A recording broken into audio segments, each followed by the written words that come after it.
Welcome to Second Take, the show that focuses on the issues behind the news. Mining Weekly editor Martin Creamer recently met with Goldfields chairperson Dr Mamphela Ramphele, who said that South Africa was destined for greatness. Martin Creamer tells us more. Welcome to Second Take. Hi, Shannon. Dr Ramphele says that South Africa's mining charter, its alliances and its commitment to strategic review procedures provides a unique turnaround opportunity. Can you elaborate on that? Yeah, you've got to realize that this mining industry has got a history and it's got power. You know, if you look at the way it has transformed and you look at the way the minister is running it at the moment and you look at the comments of the trade unions, as well as the strategic review, so we're going to get a new batch of legislation, you realize that, you know, a new era is about to emerge here. And what she's saying is that this is a huge turnaround opportunity for South Africa, because it can go beyond the mining industry, because of the fact that, you know, your mining charter actually promotes entrepreneurship. You get points for that. At the same time, the number of employees in the mining companies is not helping our productivity. So it's you know, labor intensive, but the people in the industry haven't been trained up. A lot of them you know, need to get literacy skills and numeracy skills, and they haven't got them. So she's saying that we've got this legislative framework which is about to change. We've got a mining charter which gives incentive to the industry, and we've also got a minister who's very supported, and labor unions who are facing the same way. They're within that strategic alliance. So she's saying to the mining industry, go for it in a big way. And at the same time, you'll be able to benefit the South African economy majorly because of the size of this minerals energy complex, which South Africa has been building up for the last 100 years. You know, we've got a very substantial minerals energy complex, and we need to exploit that. And she's saying there's a turnaround opportunity. Now, she also praises the mining charter. What does she believe that this charter can achieve? You know, she looks at the mining charter being a way to increase productivity in the mining industries. And she's not happy with the productivity on the mine. She thinks it's really bad.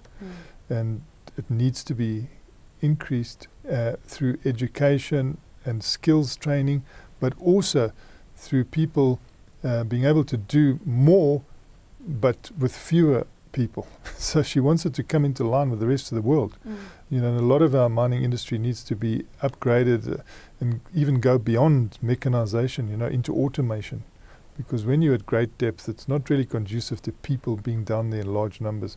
That's what creates the safety risks. So she's saying, you know, you can score points through this mining charter for rehousing your people. Now, you're obliged to do that. But this can be the starting point for a whole new housing program in South Africa. This is where it can start. This can be the catalyst.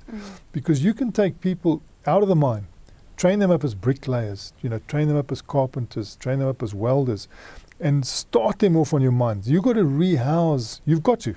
You're obliged to. You've agreed that you're going to do it. Use your own people. Turn the miners into craftsmen, housing builders, but then once they've done that job for you, have them ready to spin off into an entrepreneurial activity, and then look at all those shacks in South Africa. Look at them and say, we're going to eradicate these. Now, you know, she was in the World Bank and she saw slum eradication. She was involved. She was a managing director of the World Bank. She saw things happen where you had a slum today and it was gone tomorrow. And she knows it can be done. But she also knows what a big benefit this can be for the economy. You know, all those building materials, all the activities, all the labor, and it can come out of this mining industry. Maybe it can come from other directions as well, but at least the mining can contribute. And we could have these bricklayers and building skills coming through from the mines that could be accelerated and migrated into the larger economy, where it's, you know, our worst well, we could say environmental problem is our squatter camps. You know, these informal housing, people shouldn't be living in this way. And there's a huge opportunity there. This is a scourge, but it can become a huge blessing for the economy. And she's starting to see that with the minings coming through early on this, and perhaps setting off a new era for our economy.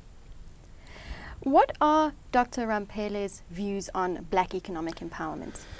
She likes broad-based black economic empowerment. You know, she absolutely can't stand the empowerment that has taken place, and you see some of it starting to unravel now, where, you know, previously disadvantaged people, elite previously disadvantaged people, were given special opportunity to take up very valuable shareholdings at huge discounts, you know, sometimes up to 25%.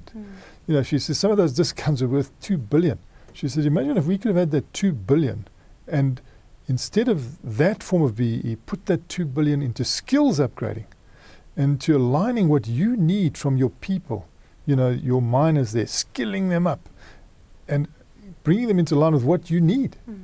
That she feels would have been a fantastic empowerment. That's the one. She's very education-based, very skills-based. She feels that if we upskill our people, that will be the answer, you know, to our country, and at the same time we'll create this entrepreneurship, which she loves, because she sees that as creating a lot of other jobs. Each entrepreneur will create many more jobs.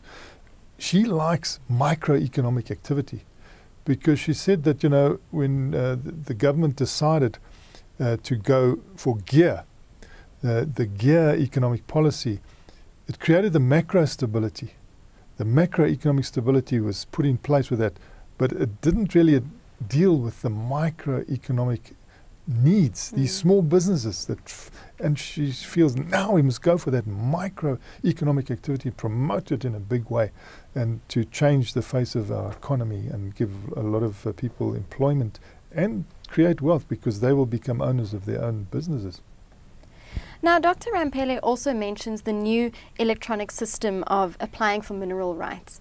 How does she believe South Africa's mining industry can benefit from the system? You know, she keeps on referring back to the Citibank, which is a very big American bank, which did a study of mining wealth, mining resources, the value of mining resources throughout the world. And they came to the conclusion that South Africa is endowed with the most valuable mining resource in the world.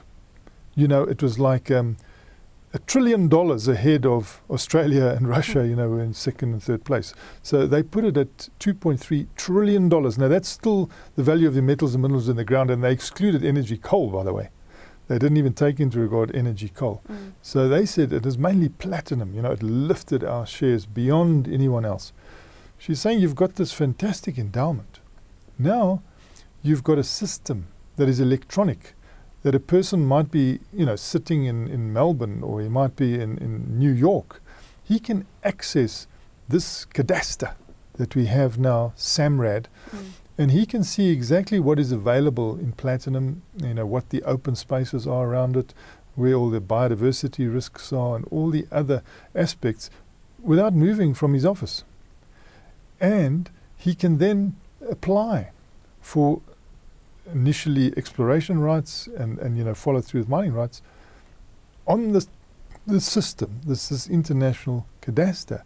He doesn't have to actually interface with any individual who may want a bribe, you know, to get him in front of the queue. So she's saying it's taking us into a new era which could promote this exploration activity in South Africa, leading to mining activity, leading to wealth creation, leading to job creation, boosting the economy.